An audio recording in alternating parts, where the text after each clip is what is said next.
Blade എടുത്ത് കളിക്കാൻ മുറിയില്ലേ? വാ.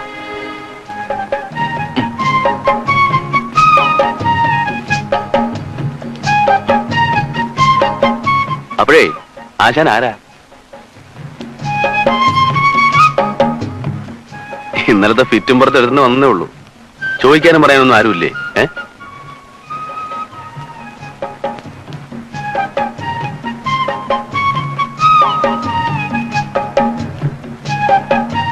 എന്തു പറ്റി കൂട്ടാ? അല്ല കിട്ടു, സുഖമില്ലേ? ഓ, പനിക്കുന്നുണ്ടല്ലോ. വാ, പനിക്ക് മരുന്നും വാങ്ങി നിനക്ക് നല്ലൊരു ഉടുപ്പും നിക്കറും ഒക്കെ വാങ്ങി എന്നിട്ട് നമുക്ക് അച്ഛനും അമ്മയെ അന്വേഷിക്കാൻ പോവാം. വാ.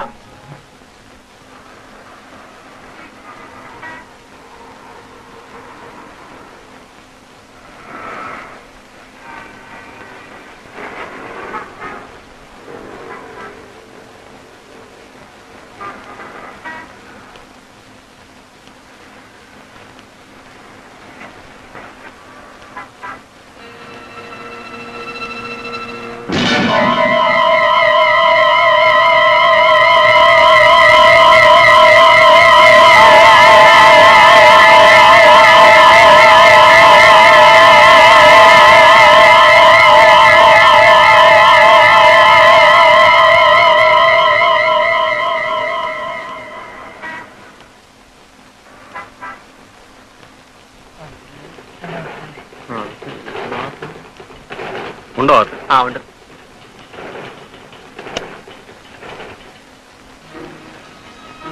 Good afternoon. Good afternoon. ഞാൻ chamber circle inspector Simon. Hello, ഇരിക്കും. Thank you. ഇന്ന് വെളുപ്പിന് ഞങ്ങളുടെ ബി സെക്ഷനിലെ കടപ്പുറത്ത് ഡെഡ് ബോഡി അടിഞ്ഞു കയറി. അത് ഈ ഫാക്ടറിയുടെ ജനറൽ മാനേജർ വേണുഗോപാലിൻ്റെതാണ് തിരിച്ചറിഞ്ഞിട്ടുണ്ട്. Venu? Are you sure? Yes, sure. അതൊരു കൊലപാതകമാണ്. മൃതദേഹം തീരെ തടിയരുന്ന ഉദ്ദേശത്തിൽ പുറങ്ങളിൽ തള്ളിയതാണ്. 3-4 ദിവസത്തെ പഴക്കമെങ്കിലും കാണും അതിന്. ബോഡി ഇപ്പൊ പോസ്റ്റ്മോർട്ടം കഴിഞ്ഞ് മോർച്ചറിയിലുണ്ട്. അദ്ദേഹത്തിന് ആരുണ്ട് വേണ്ടപ്പെട്ടവർ ഏറ്റുവാങ്ങാൻ? വേണുവിന് അമ്മ മാത്രമേ ഉള്ളൂ. അവര് കണ്ണു കാണാൻ മേലാത്ത അവശയായ ഒരു വൃദ്ധയാണ്. ബോഡി ഞാൻ ഏറ്റുവാങ്ങിക്കോളാം. ഓക്കെ. ഈ കേസിന്റെ ഇൻവെസ്റ്റിഗേഷൻ എനിക്കായതുകൊണ്ട് മിസ്റ്റർ സുരേഷിന്റെ ഒരു ഡീറ്റെയിൽ സ്റ്റേറ്റ്മെന്റ് എനിക്ക് വേണം. അതായത് വേണുവിന്റെ വ്യക്തി ജീവിതത്തിലോ ബിസിനസ്സിലോ ഏതെങ്കിലും ശത്രുക്കളുള്ളതായോ? നോ, വേണുവിന് ഒരിടത്തും ഒരു ശത്രു പോലും ഇല്ല. എനിക്ക് ഉറപ്പാണത്. 10-28 വർഷം മുമ്പ് ഒരു അഗതിയായി എന്റെ വീട്ടിൽ കടന്നു വന്നതാണ് വേണു. സാറിന് കുടിക്കാൻ എന്തെങ്കിലും? No thanks. എന്നിട്ട് അച്ഛന് ഒരു പ്രത്യേക വാത്സല്യം തോന്നിയതുകൊണ്ട് അച്ഛനാണ് വേണുവിനെ വളർത്തിയതും പഠിപ്പിച്ചതും ഈ ഫാക്ടറിയിൽ ജോലിക്കിരുത്തിയതും ഒക്കെ. എനിക്കാണെങ്കിൽ എന്റെ സ്വന്തം സഹോദരനെ പോലാണ്. അച്ഛൻ മരിച്ചു കഴിഞ്ഞ് ഞാൻ ഈ ഫാക്ടറിയിൽ MD ആയപ്പോ വേണുവിനോട് ചോദിക്കാതെ ഞാനൊന്നും ചെയ്തിട്ടില്ല, ചെയ്യാൻ പറ്റുകയില്ല. ഈ ഫാക്ടറിയിലെ ഒറ്റ ജീവനക്കാരനും ഇതുവരെ വേണുവിനെതിരെ ഒരു പരാതിയോ പരിഭവമോ പറഞ്ഞിട്ട് പോലുമില്ല. പണ്ട് മുതലേ മാസത്തിലൊരിക്കൽ അവൻ അമ്മയെ കാണാൻ പോകും. ഇവിടെ എല്ലാ സ്വാതന്ത്ര്യമുള്ള അവൻ ആ സമയത്ത് ഫാക്ടറി വക കാർ പോലും എടുക്കാറില്ല, ബസ്സിലാ പോവുക. അത്രയ്ക്ക് ക്ലീൻ ആയിരുന്നു വേണു. ആ വേണുവിനെ ആരെങ്കിലും കൊല ചെയ്യാന്ന് പറഞ്ഞാൽ, sir are you dead sure Venu തന്നെയാണെന്ന്? Yes, dead sure. എങ്കിൽ ഞാൻ ഉടനെ വരികയാണ്. ബോഡി ഏറ്റുവാങ്ങണം, അവന്റെ അമ്മയെ കാണണം. ശരി, നമുക്ക് അവിടെ വെച്ച് സംസാരിക്കാം. ഈ കേസിന്റെ അന്വേഷണത്തിന് വേണ്ടി മിസ്റ്റർ സുരേഷിന്റെ എല്ലാ സഹായവും എനിക്ക് വേണം. Sure. Thank you. Bye. By.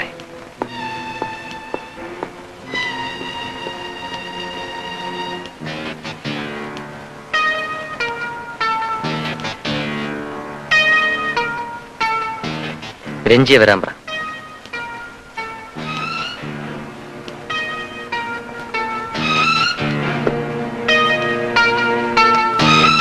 Sir,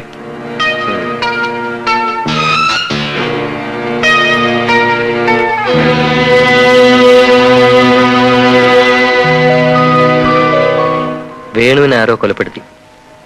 body കരക്കടിഞ്ഞു. അത് ഏറ്റുവാങ്ങാനായി ഞാൻ അങ്ങോട്ട് പോവുകയാണ്. ജനറൽ മാനേജറുടെ മരണം ഫാക്ടറിയിൽ അനൗൺസ് ചെയ്തേക്കൂ. എന്നിട്ട് 2 ദിവസത്തെ അവധിയും പ്രഖ്യാപിക്കൂ. സാർ, ആ കുട്ടി ഞാൻ കണ്ടു. ഈ ടൗണിലുണ്ട്, ഇവിടുത്തെ എൻ്റെ ആളുമായിട്ട്. അവൻ എന്നെ തിരിച്ചറിഞ്ഞു, ഒരുപക്ഷെ സാറിനെയും.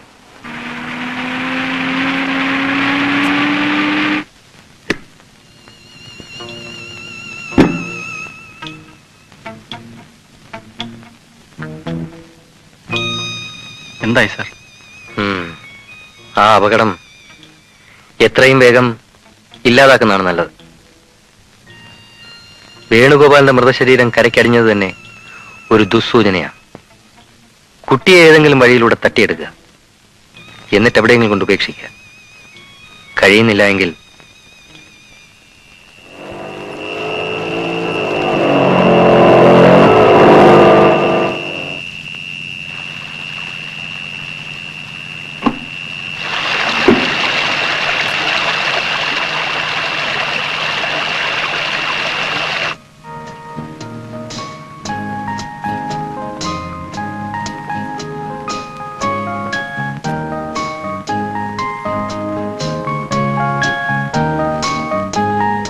എന്നതാണ് വീട്ടിൽ പോകാറായില്ലേ? നീ വന്നിട്ട് പോവാന്ന് വിചാരിച്ചു. എവിടെയായിരുന്നു? ഒന്നും പറയണ്ട, വേണുഗോപാലിനെ ആരോ തട്ടി. പെണ്ണ് പ്രശ്നമായിരിക്കണം. ഏത് വേണുഗോപാലൻ? ആ, നീ അറിയും, നീയുമായിട്ട് പണ്ട് ടെന്നീസ് കളിച്ച് നടന്നിട്ടുള്ള പാർട്ടിയാ. ഇപ്പോഴാ ഗ്ലാസ് ഫാക്ടറിയുടെ ജനറൽ മാനേജർ ആയിരുന്നു. ഇതേതാ കൊച്ച്?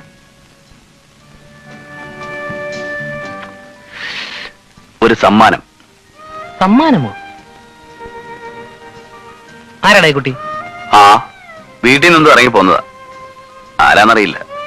നല്ല പനിയുണ്ടെന്ന് തോന്നുന്നു. ചോദിച്ചിട്ടൊന്നും പറയുന്നുമില്ല. അതിന് നീ എന്തിനാ കൊണ്ടു നടക്കുന്നത്? ഒരു രസം. നീ ചുമ്മാ ആവശ്യമില്ലാത്ത ഏടാ അവിടെ ഒന്ന് വലിച്ച് തലയിൽ വെക്കരുത്, പറഞ്ഞേക്കാം.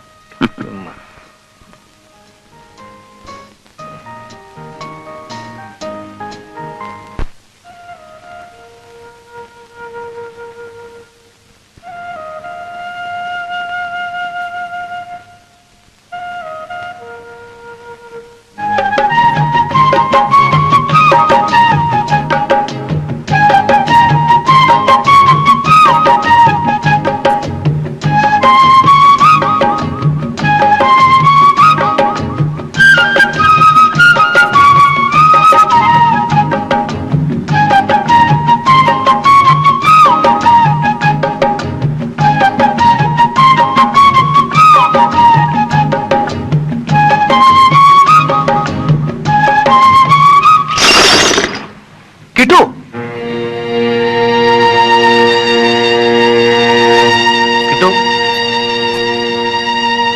കിട്ടു.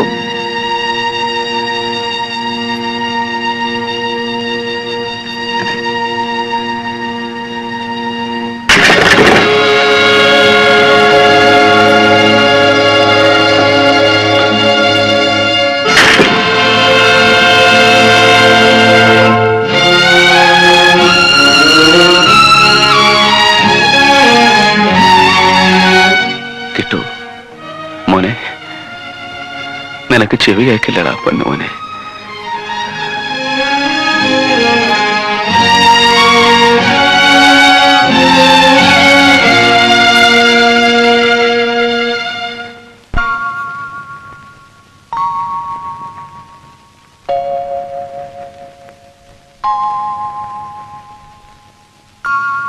ഈ കുട്ടി നിങ്ങളുടെ ആരാ? എന്റെ ആരുമല്ല. എനിക്ക് ഈ കുട്ടിയെ വഴി കിടന്ന് കിട്ടിയതാ. അവന് വേണ്ടപ്പെട്ടവരാരൊക്കെ ഉണ്ടെന്ന് അന്വേഷിച്ചോണ്ടിരിക്കുക ഞാൻ. എന്നിട്ട് വല്ലവരെയും കണ്ടെത്തിയോ? ഇല്ല. പേപ്പറിൽ ഒരു പരസ്യം കൊടുത്താലോ എന്ന് ആലോചിക്കുക. വലിയ പ്രയോജനമൊന്നും ഉണ്ടാവും തോന്നില്ല. അവന്റെ അച്ഛനും അമ്മയും അവനെ വഴിയിൽ ഉപേക്ഷിച്ചതാവാനാവും സാധ്യത.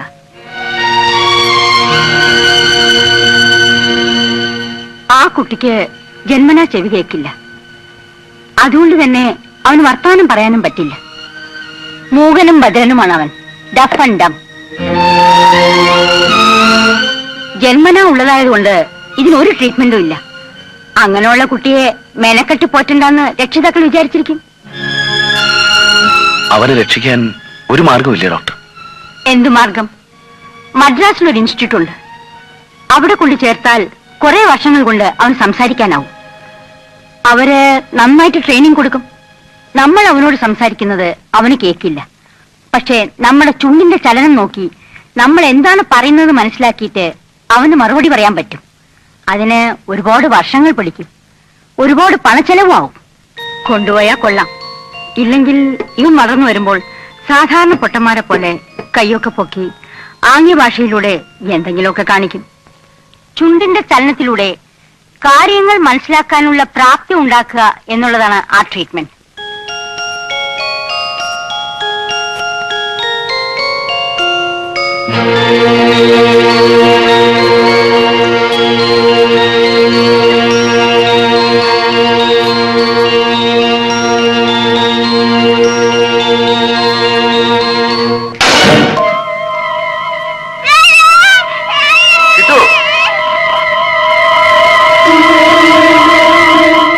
ആരാ മോനെ അത്? എന്നാത്തിനാ നീ കരഞ്ഞേ?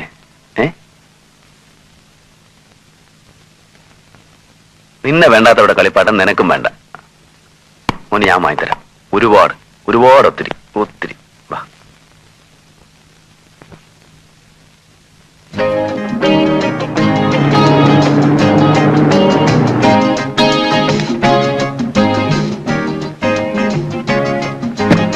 അനങ്ങാതിരുന്നു.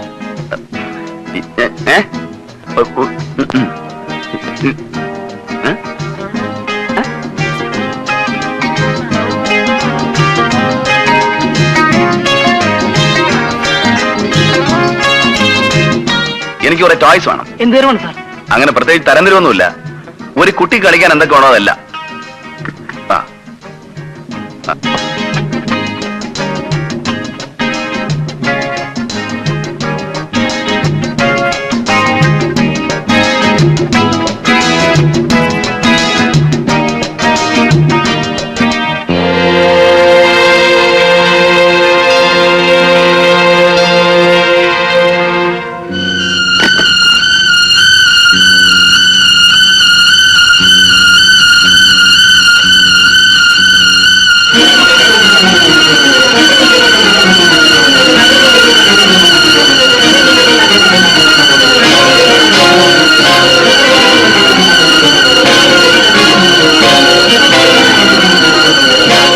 മടിക്കണ്ട.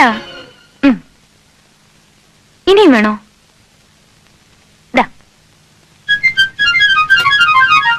നിങ്ങളുടെ കുട്ടിയാ? അതെ. ആ, നിങ്ങളുടെ കുട്ടിയല്ലേ? എന്താന്നറിയില്ല, എന്റെ അടുത്ത് വന്ന ഏതോ മുജ്ജന്മ പരിചയം പോലെ കയ്യെ പിടിക്കുന്നോ സാരിയെ പിടിക്കുന്നോ വല്ലാത്ത സ്നേഹപ്രകടനം. ചോദിച്ചാലൊന്നും പറയില്ല, പക്ഷെ ചോക്ലേറ്റ്സ് എത്ര കൊടുത്താലും വാങ്ങിച്ചോളൂ. എന്താ പേര്? പേരെന്തുവാ? കിട്ടു. Hi, beautiful name. പപ്പരുത്തേക്കോ. എന്നെ എവിടെയെങ്കിലും വെച്ച് കണ്ടു കാണും, അതായി പരിചയം. ഏതായാലും കിട്ടുമെന്ന് എനിക്ക് ഒത്തിരി ഇഷ്ടമായി. കിട്ടു, പപ്പയും മമ്മിയും കൂട്ടി ഒരിക്കൽ വീട്ടിൽ വരണം. ഇതെന്റെ അച്ഛന്റെ വിസിറ്റിംഗ് കാർഡ്. എന്റെ പേര് നീത. ഫോൺ നമ്പർ ഇതിലുണ്ട്. വൈഫിനെയും കൂട്ടി തീർച്ചയായും വീട്ടിൽ വരണേ. കിട്ടു, എന്നാ പോട്ടെ? കിട്ടു, വരാതിരിക്കരുത്. ചോക്ലേറ്റ്സ് തരാം, ഒത്തിരി, ഒരുപാട് ഒത്തിരി. പോട്ടെ.